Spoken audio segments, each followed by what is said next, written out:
meeting took place on a neutral space station in the void between galaxies. It was an ancient void walker structure that humanity had discovered and repaired, a perfect symbol of the technology that had changed everything. Ambassador Choi Ye-jin sat across from the leaders of 12 alien species, knowing that the words spoken here would reshape the galaxy forever. High Executor Vexi Thari looked older than when he had first arrived at Earth 6 months ago. His crystalline features were dimmed with exhaustion and defeat. Around the table sat the other leaders of what had once been the mighty galactic hegemony. Now they were just survivors hoping humanity would allow them to keep existing. "You have our complete surrender," Vexthari said in his translated voice. "We withdraw all claims to Earth and human space. We will return to our home systems and never threaten developing species again." Ambassador Ye-jin was a small woman with kind eyes, but everyone in the room knew she spoke for a civilization that could erase entire fleets from existence. She had been chosen for this role because she understood both diplomacy and war. "Surrender is not enough," she replied calmly. "The hegemony system must end completely. Your alliance was built on the oppression of weaker species. That cannot continue in any form."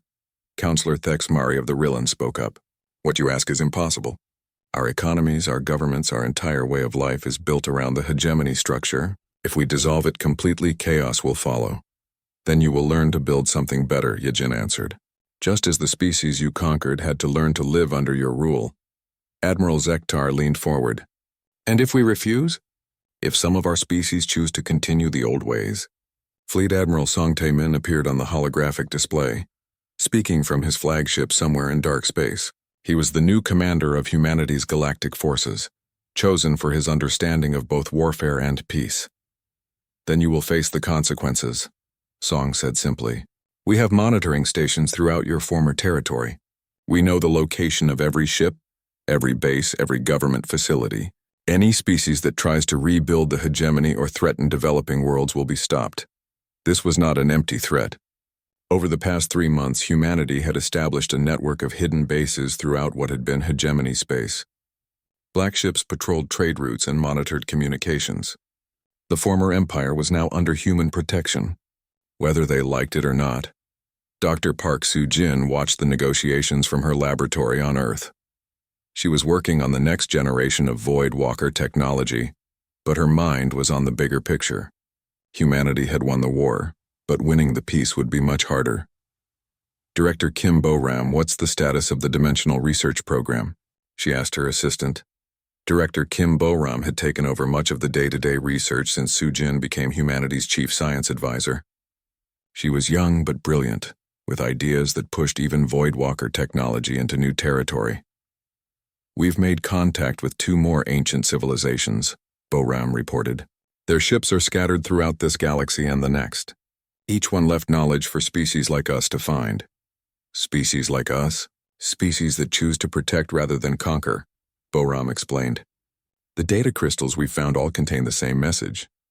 These ancient races were destroyed by empires like the hegemony, but they made sure their knowledge would survive for civilizations that would use it properly. Back at the peace negotiations, the alien leaders were struggling with humanity's demands. They had expected terms of surrender, not complete transformation of their society. You're asking us to abandon everything our species have built over thousands of years, said High Executor Vexthari. Your species built their success on the suffering of others. Ambassador Ye-jin replied, that was always going to end eventually. The question is whether it ends with growth or with destruction. President Yoon Mi-ra appeared on the communication screen from Earth. She had been following the negotiations closely, knowing that the decisions made here would affect every living being in the galaxy. Let me be clear about humanity's position, Mi-ra said. We did not ask for this war. We did not seek to become a galactic power, but you forced this situation when you threatened our world and our people. She paused, letting her words sink in. Now we have a responsibility to make sure this never happens to anyone else. The galaxy will no longer be ruled by whoever has the biggest weapons. It will be protected by those willing to stand up for the innocent. Admiral Zektar looked confused. You speak of protection, but you have the most powerful weapons in known space. What prevents you from becoming conquerors yourselves? Fleet Admiral Song answered from his ship. Because we learned from teachers who faced the same choice millions of years ago. The Voidwalkers could have conquered their entire galaxy. Instead, they chose to explore the dark spaces between stars. They chose to leave knowledge rather than claim territory. And when their galaxy was threatened by an empire like yours, they fought to protect it, added Dr. Sujin, joining the conversation from Earth. They lost that war, but they made sure their knowledge would survive to help species like us. The alien leaders sat in silence, trying to understand a concept that was foreign to their experience. An advanced civilization that chose protection over domination, exploration over conquest. What happens to our people? Asked Counselor Thexmari. Our worlds? Our cultures? You return to your home systems and learn to live in peace, Ambassador Yejin answered. Trade freely with each other and with developing species. Explore new worlds if you wish, but as partners, not conquerors. Share your knowledge instead of hoarding it. And if we need protection from outside threats, then you ask for help, Fleet Admiral Song replied. The Black Armada will protect any world that requests it regardless of species. But the price of that protection is simple. You must never again threaten those weaker than yourselves. Over the next few hours, the terms were worked out. The galactic hegemony would officially dissolve. Each species would return to independent government. Trade agreements would be negotiated between equals. A new galactic council would be established with humanity as the ultimate peacekeepers. But the most important change was philosophical. For thousands of years, the galaxy had operated under the principle that might made right. Stronger species ruled weaker ones because they could. That era was ending. 5 years later, Dr. Park Soo-jin stood in the Voidwalker Memorial Station, built around one of the ancient ships humanity had first discovered. Through the massive windows, she could see ships from dozens of species docking at the station. Former enemies now worked together on joint research projects. The latest reports from the Outer Rim are encouraging, Director Boram said, joining her at the window. 3 more developing species have asked for protection while they build their first space fleets. The Vectari have volunteered to help with their defense. Sujin smiled. The Vectari who once planned to conquer those same species. People change when given the chance, Boram replied. Even proud warrior species can learn to protect instead of conquer. A message alert chimed on Sujin's communicator. It was from Captain Han So-young, now commanding the deep space exploration fleet that was mapping the regions between galaxies. Dr. Sujin, we've found something you need to see, So-young's message said. Another ancient civilization, even older than the Voidwalkers. And their message is different. They're warning us about something coming from beyond our galaxy, something that destroyed them and the Voidwalkers both. Sujin felt a chill despite the warm station air. Humanity had become the protectors of their galaxy, but there were threats beyond even their current understanding. Send the coordinates, she replied to So-young, and alert Fleet Admiral Song. It seems our teachers left us more than just technology. They left us a warning. Outside the station, the Black Armada continued its patrols, watching over a galaxy that was learning to live in peace. But in the dark spaces between stars, older and more dangerous threats were stirring, drawn by the energy signatures of active Voidwalker technology. Humanity had saved their galaxy from the hegemony, but their real test was still coming. The ancient enemy that had destroyed the Voidwalkers was returning. And this time, Earth would have to defend not just themselves, but every living world in known space. The galaxy had learned a new way to walk upright. Soon they would need to learn how to stand together against the dark. Admiral Kim Tae-ho stood in the war room on Luna City, watching holographic displays that showed the entire galaxy. 3 weeks had passed since the alien fleet retreated from Earth. Most people thought the war was over, but Tae-ho knew better. The real war was just beginning. Show me the hegemony response, he ordered his intelligence officer. The hologram changed to show 12 different star systems, each one home to a species that belonged to the galactic hegemony. Military bases were being reinforced. Fleets were gathering. Supply lines were moving massive amounts of weapons and ships toward human space. They're preparing for a full invasion, the officer reported. Our deep space sensors estimate over 50,000 ships are being assembled across their territory. Tae-ho nodded. He had expected this. The hegemony could not allow humanity's victory to stand. If other species learned that the mighty hegemony could be defeated, their entire empire would collapse.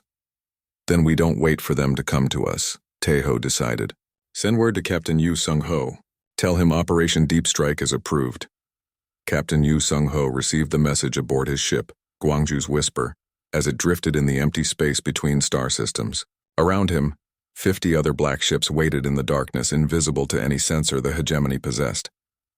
Sung-ho was a quiet man with careful eyes. He had been chosen for this mission because he understood patience. For 2 weeks, his strike force had been moving through hegemony space, studying their enemies and waiting for the right moment to attack.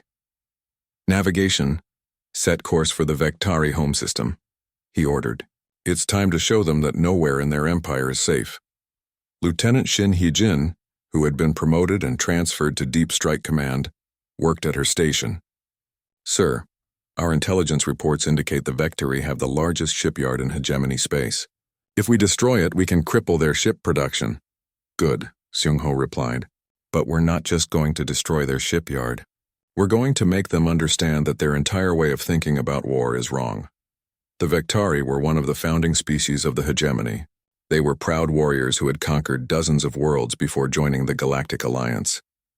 Their home system contained massive orbital shipyards that could build 100 warships at the same time. Admiral Zektar of the Vectari fleet was reviewing invasion plans when the impossible happened. His sensors detected ships materializing inside his most secure system, right next to the primary shipyard. Ships that had somehow traveled across 50 light-years of space without being detected. How did they get here? He demanded. This system has sensor networks throughout the outer rim. Nothing can approach without warning. His sensor officer's voice was shaking. Sir, they appeared from nowhere. Just like the reports from the Earth battle. These are the human ships. On the main screen, Admiral Zektar watched 50 black vessels emerge from dimensions his people didn't understand. They moved with purpose, not randomly. They had been studying his defenses for weeks, learning every weakness. All ships defend the shipyards, Zektar commanded. We cannot allow them to destroy our construction facilities. But Captain Seung-ho had no intention of simply destroying the shipyards. That would be too easy, too expected. Instead, he had a different plan. Major Bei Jinwoo, prepare your boarding teams, Seung-ho ordered. We're going to take those shipyards intact.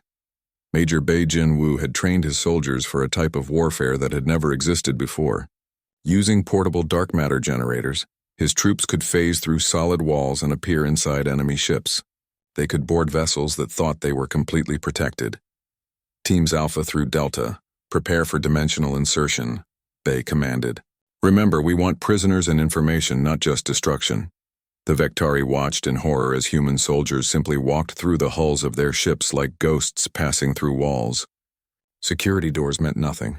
Armor plating was useless. The humans appeared in command centers, engineering sections, and weapons control rooms simultaneously. Within an hour, the humans had captured the entire shipyard complex without firing a single shot at the structures themselves. The Vectari fleet found themselves fighting boarding parties that could not be stopped by any conventional means. Dr. Lim Yoonji was part of the boarding team that took control of the main computer systems. She was a xenobiologist who specialized in understanding alien technology and psychology. Her job was to learn everything the Vectari knew about hegemony military plans. Captain Seung-ho, I'm downloading their strategic databases now, she reported. The information here is incredible. They have detailed plans for conquering not just Earth, but 12 other developing species as well. Good, Seung-ho replied. Make sure you get everything. We need to understand their entire operation. But the most shocking discovery came when Dr. Lim accessed the Vectari historical records. The data showed that the hegemony had been watching humanity for over a century. They knew about human space exploration, human wars, even human culture and psychology. Captain, you need to see this, Dr. Lim said urgently. The hegemony has been planning to conquer Earth since before we even developed faster-than-light communication. They've been studying us, waiting for us to reach the right level of technology before moving in. Seung-ho felt cold anger building inside him. They were never going to leave us alone, no matter what we chose. The pattern was the same throughout hegemony space. Over the next month, Captain Seung-ho's strike force hit target after target. Supply depots simply disappeared overnight. Communication relays were captured and their codes downloaded before being destroyed. Entire fleets found themselves cut off from command when their coordination centers were taken by soldiers who walked through walls. But the psychological impact was even greater than the military damage. The hegemony species had built their empire on the idea that superior technology meant automatic victory. They had conquered dozens of worlds by demonstrating overwhelming power and forcing surrender. Now they faced an enemy that made their most advanced weapons look primitive. Human ships appeared anywhere in their space without warning. Human soldiers could board any vessel no matter how well protected. Human technology could erase ships from existence or capture them intact. Depending on their choice, Admiral Zektar sat in what remained of his command center, speaking to the Hegemony Council through a damaged communication system. Half of his fleet was gone and the other half was hiding in deep space, afraid to approach their own home system. Council members, the humans are not fighting a defensive war, he reported. They are systematically dismantling our military infrastructure across 12 systems. They know our fleet positions, our supply routes, our communication codes. It's as if they have been watching us for years. High Executor Vexathari, who had barely survived the Earth battle, appeared on the screen from the Hegemony capital. That's impossible. Our intelligence services are the best in the galaxy. Your intelligence services never detected ships that can exist in multiple dimensions, Zektar replied. These humans have been observing us through methods we cannot even understand. They know more about our military capabilities than we know ourselves. This was true. For 15 years, humanity had been sending reconnaissance ships throughout hegemony space. Ships that existed partially outside normal reality could observe without being detected. Every base, every fleet movement, every strategic decision had been monitored and recorded. Captain Seung Ho's strike teams were not fighting blind. They knew exactly where to hit for maximum impact. They understood hegemony psychology, tactics, and technology better than the aliens understood themselves. On the hegemony capital world, panic was spreading through the government. Reports flooded in from across their territory. The humans were everywhere and nowhere, striking without warning and disappearing before retaliation was possible.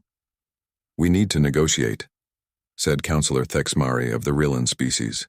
These humans have technology we cannot match. If we continue this war, they will destroy us completely. We cannot negotiate from a position of weakness, Vexthari protested. The other vassal species will see it as admission that we can be defeated. We have already been defeated, Zektar said quietly. The question now is whether we admit it before or after they destroy our entire civilization. Captain Seung Ho received new orders from Admiral Tae Ho as his fleet prepared to strike another target. The message was simple but clear. The enemy is ready to talk. Prepare for the final phase. The hegemony had learned that they were no longer the hunters. They had become the prey, and their prey had teeth they could not imagine. Soon they would have to choose between negotiation and extinction, and humanity would be the ones setting the terms. High Executor Vexthari stood on the bridge of his flagship, watching the primitive planet below. Earth looked blue and peaceful from space, but he knew that would change soon. The humans had given their answer 2 hours ago, broadcast on all frequencies in their simple, defiant language. Humanity declines. 2 words that sealed the fate of an entire species.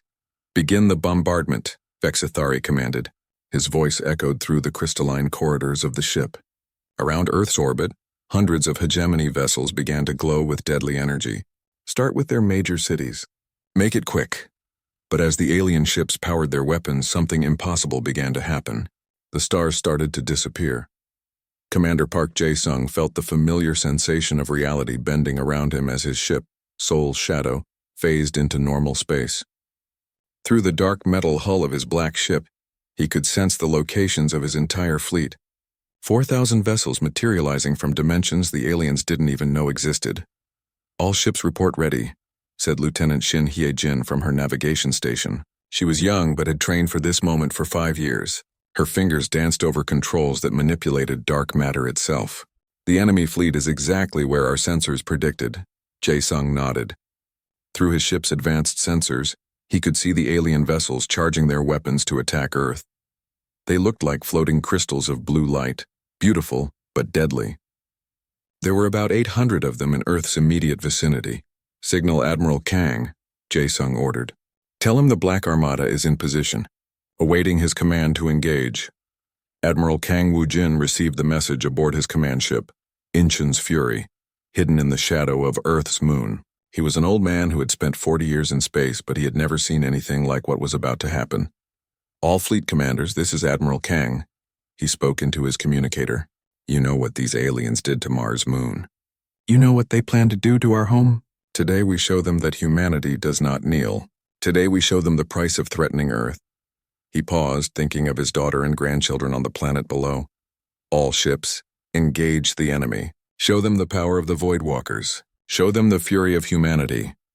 High Executor Vexathari was about to give the final order to fire when his sensors officer began screaming in the hegemony's ancient language. Alarms filled the bridge with harsh sounds. "What is happening?" Vexathari demanded. "Sir, massive gravitational anomalies detected throughout the system," the officer replied, his translator making his panic clear in human speech.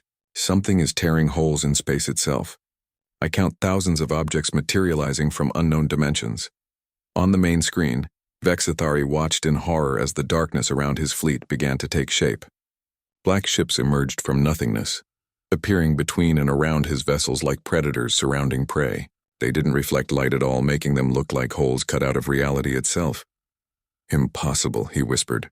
"These humans have primitive fusion drives. Where did these ships come from?"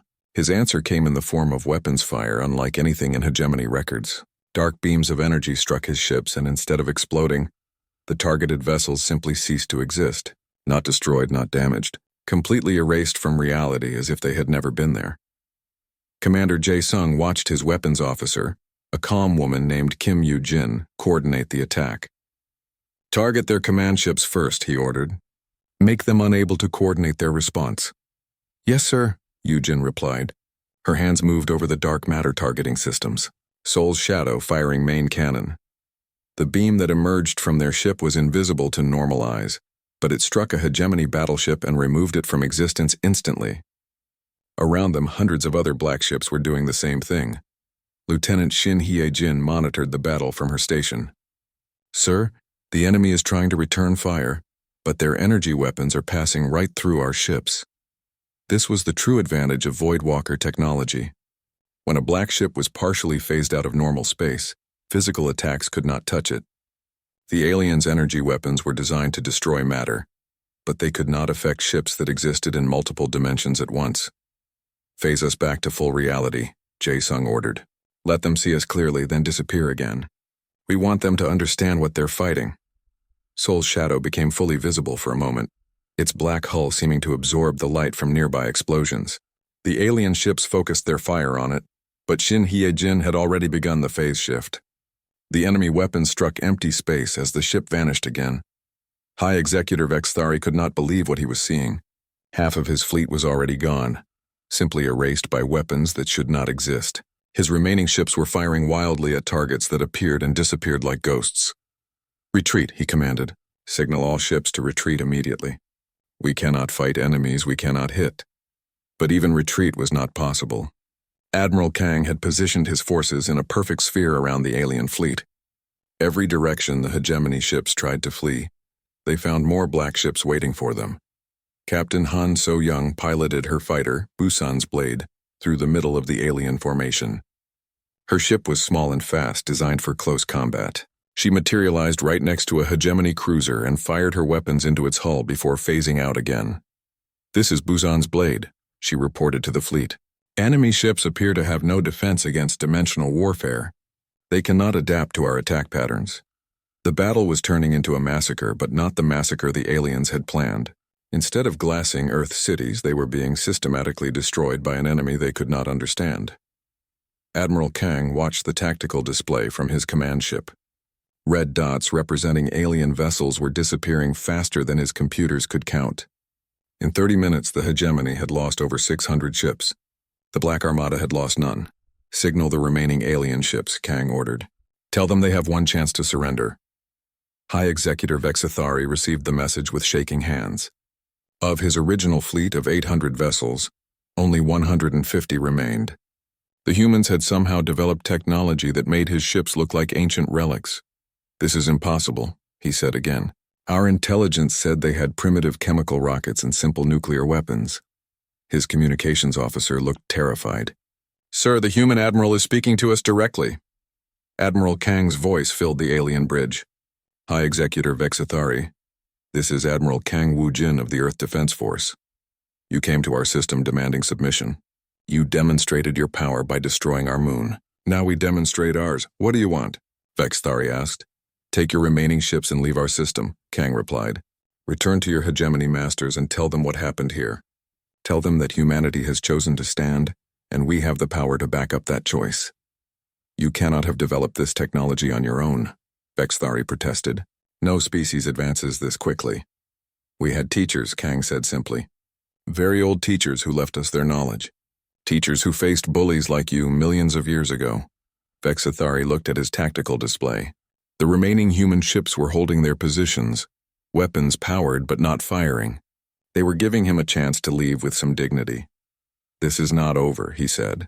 The hegemony will return with greater numbers. Let them come, Admiral Kang replied. We will be waiting. As the surviving alien ships limped away from Earth's system, Commander Jae-sung allowed himself a small smile. The first battle was over and humanity had won decisively, but he knew this was just the beginning. The aliens would return to their masters with tales of impossible technology and ships that could not be defeated. The hegemony would have to choose. Leave humanity alone or face a war unlike any they had ever fought.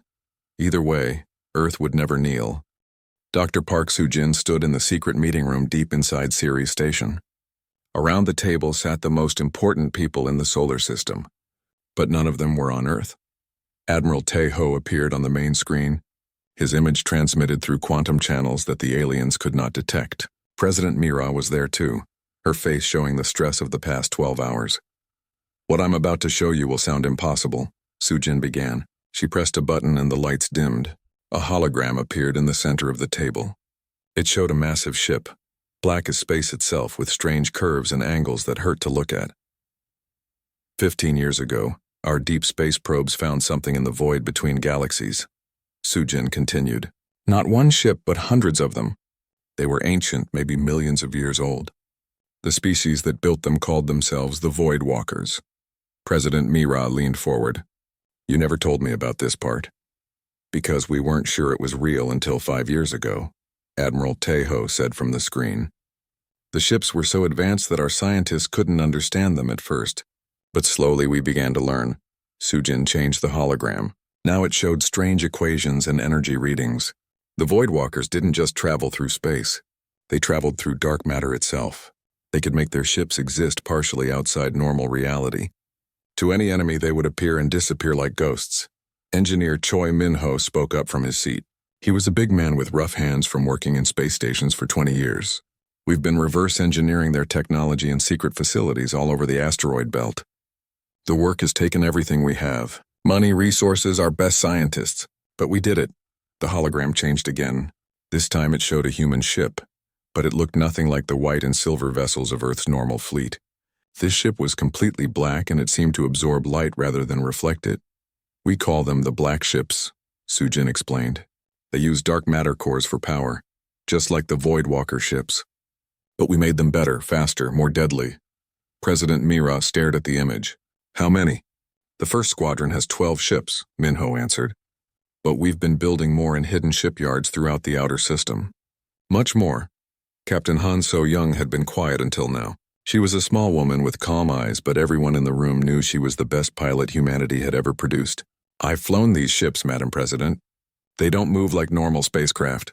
When you activate the dark matter drive, reality bends around you. You can be in one place, then instantly appear somewhere else. Enemy sensors can't track you because you're not fully in their dimension. Show her the test footage, Admiral Tae-ho said. The hologram changed to show a recording from space. A regular human battleship was floating alone in the darkness. Suddenly, a black shape appeared right next to it, as if materializing from nothing. The black ship fired a single beam of energy and the battleship simply ceased to exist. Not exploded, not destroyed. It just vanished.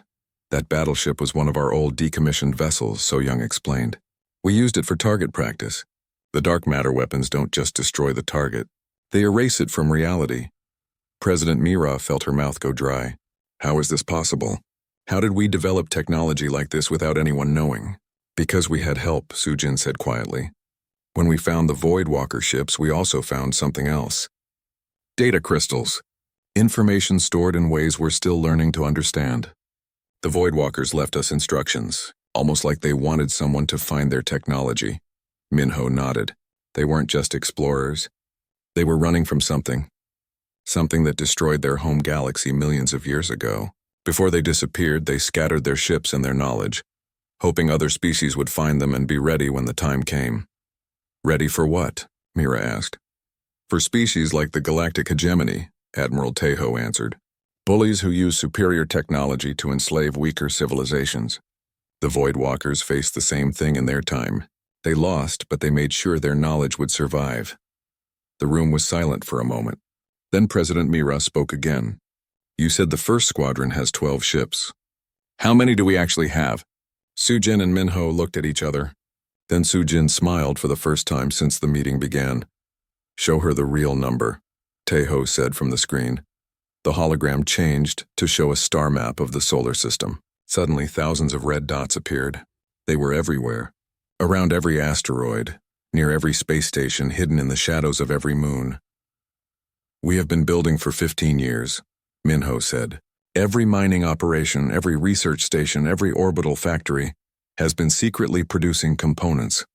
The total number of completed black ships is currently 4,312.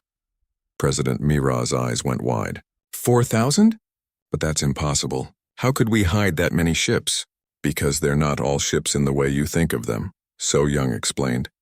Some are fighters, small and fast. Others are huge battleships. Some are support vessels, but every single one uses Voidwalker technology. Every single one can phase in and out of normal space. And that's not all, Admiral Tejo added. Colonel Dongwook's teams have been doing more than just hiding in the outer system. Tell her, Sujin. Sujin pressed another button. The hologram showed Earth's moon, but instead of the normal gray surface, it was covered with strange structures. We've been building inside the moon for 10 years, Sujin said. The entire interior is now a weapons platform. The aliens think they're facing a planet with primitive technology. They don't know they're sitting right next to the most powerful fortress in the galaxy. Minho laughed, but it wasn't a happy sound. Every asteroid mining station, every satellite, every space elevator, they all have hidden weapon systems. We turned our entire solar system into a trap. The aliens gave us 72 hours to surrender, Admiral Tejo said. They think we need time to argue and panic. They don't know we've been ready for this day since before some of their pilots were born. Captain So Young stood up. Madam President, I need to get back to my ship. The Black Fleet is moving into position. When you give the word, we'll be ready. What about casualties? President Mira asked. If we fight, people will die. If we surrender, everyone dies eventually, Sujin replied. Maybe not today, maybe not tomorrow. But the hegemony doesn't keep vassal species forever. When they get tired of us, they'll replace us with something else. Admiral Tejo's voice became serious. Madam President, you have a choice to make. But know this. We are not the primitive species the aliens think we are. We've had the best teachers in the galaxy. The Voidwalkers gave us their knowledge and we've made it our own. How long until we're fully ready? Mira asked. 6 hours, Minho answered. 6 hours, and the Black Armada will be in position throughout the solar system. President Mira looked around the room at these people who had been working in secret for years, preparing for this moment. They had taken the technology of an ancient, lost civilization and made it better. They had turned humanity's entire solar system into a weapon. Then we don't surrender, she said finally. Send a message to the Galactic Hegemony. Tell them humanity chooses to fight. Outside the station, invisible to all sensors, the first black ships were already moving through the darkness, ready to show the galaxy that Earth would not kneel. The morning sky over Seoul turned purple when the alien ships arrived. Millions of people stopped what they were doing and looked up. The ships were huge, bigger than the largest buildings. They looked like floating crystals made of blue light. There were hundreds of them, maybe thousands. Admiral Kim Tae-ho was drinking coffee in his office when the alarm started screaming. He had been expecting this day for 15 years, but his heart still jumped when it finally came. His assistant ran into the room with a tablet showing radar readings that made no sense. Sir, they just appeared out of nowhere, the young officer said. His voice was shaking. Our sensors couldn't detect them until they were already here. Tae-ho nodded and put down his coffee cup. Send the emergency signal to all fleet commanders. Tell them to go to battle stations, but do not fire unless fired upon. He walked to the window and looked at the alien ships floating in the sky like deadly diamonds. And get me Dr. Park Soo-jin on a secure line. Tell her it's time for Project Erebus. Around the world, the same scene was happening. The alien ships appeared over every major city. London, New York, Tokyo, Mumbai, Cairo. The ships made no sound as they hung in the air. People ran through the streets screaming and crying. Traffic stopped. The internet crashed as everyone tried to call their families at the same time. In the underground command center beneath the White House, President Yoon Mi-ra watched the reports coming in from around the world. She had been the leader of Earth's unified government for 3 years. Before that, she had been a general in the Korean Space Force. She knew about wars and battles, but nothing like this. "How many ships are there?" she asked her defense minister. "Our best count is over 8,000, he replied. "They're positioned over every continent." "But they're not attacking yet," Mi-ra felt cold. 8,000 ships. Earth's entire space fleet had maybe 200 ships, and most of those were small patrol boats. The biggest human battleships looked like toys next to these alien vessels. Then the aliens spoke. Every television, every radio, every phone on Earth received the same message at the same time. The voice was cold and mechanical, speaking perfect English and every other human language. "People of Earth, I am High Executor Vexithari of the Galactic Hegemony. Your world has been selected for integration into our empire. You have developed space travel and nuclear weapons. By galactic law, you must now choose: submit to our rule and become a vassal species, or resist and face complete destruction." The message paused. President Mi-ra felt her hands shaking as she listened. "We are not cruel. Under our rule, your species will be protected and guided. You will serve the hegemony, and in return we will give you technology and knowledge beyond your current understanding. But if you choose to fight, we will remove your species from existence." "This is not a threat. This is a promise," the alien voice continued. "You have 72 hours to decide. Your leaders will broadcast your answer on all frequencies. If you choose submission, lower all defensive systems and prepare to receive our administrators. If you choose resistance, prepare to die. The choice is yours," the message ended. For a moment, the world was completely silent. Then everything exploded into chaos. In the command center, generals and politicians started shouting at each other. Some wanted to surrender immediately. Others talked about fighting to the last man. President Mi-ra listened to them argue, but her mind was thinking about Admiral Tae-ho and his secret project. High above Mars, the aliens gave their demonstration. The largest moon of Mars, called Phobos, suddenly turned into a ball of white light. When the light faded, there was nothing left. Not even dust. The moon was simply gone, erased from existence like it had never been there. The message was clear. This is what would happen to Earth if they chose to fight. Dr. Park Soo-jin received Admiral Tae-ho's call while she was in her laboratory on Ceres Station, deep in the asteroid belt. She had been waiting for this call for years. Around her, computer screens showed readings from experiments that no one on Earth knew about. "Soo-jin, it's happening," Tae-ho said. His image on the screen looked tired but determined. "They're here just like we predicted they would be." Soo-jin nodded. She was a small woman with short black hair and intelligent eyes. She looked calm, but inside she felt excited and terrified at the same time. "How long do we have?" 72 hours. "Can your people be ready?" "We've been ready for 2 years, Soo-jin replied. "The question is whether the fleet commanders will believe what we're about to show them." Colonel Lee Dong-wook was already moving his teams into position when the alien message ended. He commanded Earth's Special Operations Division, but his real job was much more secret. His soldiers were not just regular troops. They had been training for this exact situation for over a decade. "All units, this is Falcon 1. He spoke into his radio. "Operation Dark Sky is now active." "Repeat, Operation Dark Sky is now active. Move to your assigned positions and wait for the signal." Around the solar system, his teams acknowledged the order. They were hidden on space stations, asteroid mining facilities, and lunar colonies. To anyone watching, they looked like normal workers and technicians. But they were actually the most dangerous soldiers humanity had ever trained. Back on Earth, President Mi-ra called an emergency meeting of all world leaders. The meeting was held by video link because travel was impossible with alien ships blocking the skies. "We need to discuss our options," she said to the faces on her screen. Leaders from every nation looked back at her with fear and confusion. "What options?" asked the British Prime Minister. "Did you see what they did to Mars's moon? They erased it like it was nothing. Our weapons can't touch ships like that. Maybe surrender is our only choice," said another leader. "At least our species would survive." President Mi-ra listened to them talk, but she kept thinking about her secret meeting with Admiral Tae-ho 3 months ago. He had shown her things that made her head spin, technology that seemed impossible, ships that could disappear and reappear like ghosts. "I need 12 hours before I can give you my recommendation," she told the other leaders. "Trust me. There may be options we haven't considered yet."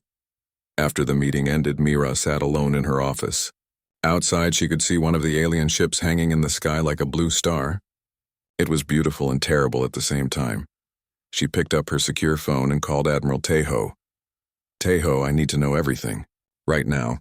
Is Project Erebus real, or have you been lying to me for 3 years?"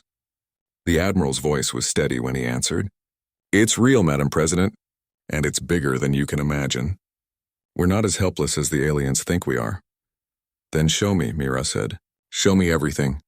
Because in 60 hours I have to decide whether humanity fights or surrenders, and I need to know what we're really fighting with." The countdown had begun, 72 hours to choose between slavery and death. But Admiral Tejo and Dr. Sujin knew something the aliens didn't.